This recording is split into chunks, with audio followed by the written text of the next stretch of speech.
આ સાથે સુરતથી સમાચાર સામે આવી રહ્યા છે, જેમાં સુરતમાં ઈ સિગારેટ પ્રતિબંધિત સપ્લાયર છે તે પોલીસના સકંજામાં આવ્યો છે, જેમાં પ્રતિબંધિત ઈ સિગારેટ સપ્લાય કરનાર વધુ એકની આખરે ધરપકડ થઈ છે। તો સપ્લાયર તાહિર ઇકબાલ પટેલની એસઓજી પોલીસે ધરપકડ કરી છે, કાયદેસરની કાર્યવાહી હાથ ધરી છે, જેમાં અગાઉ પણ ખાઉધરા ગલીમાં આ જે આરોપી છે તે ઝડપાયો હતો અને આ જથ્થો પણ ત્યાંથી મળી આવ્યો હતો। એસઓજીએ 2 લાખની કિંમતની પ્રતિબંધિત ઈ સિગારેટ ઝડપી પાડી છે। મૈધરપુરા પોલીસ ચોપડે ગુનો પણ હાલ દાખલ કરવામાં આવ્યો છે।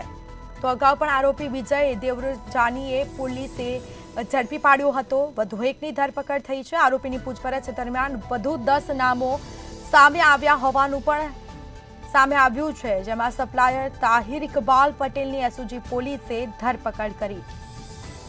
તો અગાઉ પણ ખાઉધરા ગલીમાં એસએસડીએન ટ્રેડર્સમાંથી આ જથ્થો ઈ સિગારેટનો મળી આવ્યો છે। ઈ સિગારેટ પર હાલ પ્રતિબંધ છે અને તેનો જે સપ્લાયર છે તે હાલ પોલીસના સકંજામાં આવ્યો છે। આખરે પોલીસે તેની ધરપકડ કરી છે।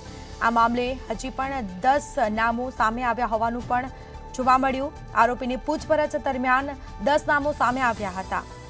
સમગ્ર મામલે તપાસનો ધમધમાટ છે તે યથાવત રખાયો છે। સપ્લાયર તાહિર ઇકબાલ પટેલની એસઓજી પોલીસે ધરપકડ કરી કાયદેસરની કાર્યવાહી હાથ ધરી છે। તો પ્રતિબંધિત ઈ સિગારેટનો સપ્લાયર પોલીસના સકંજામાં।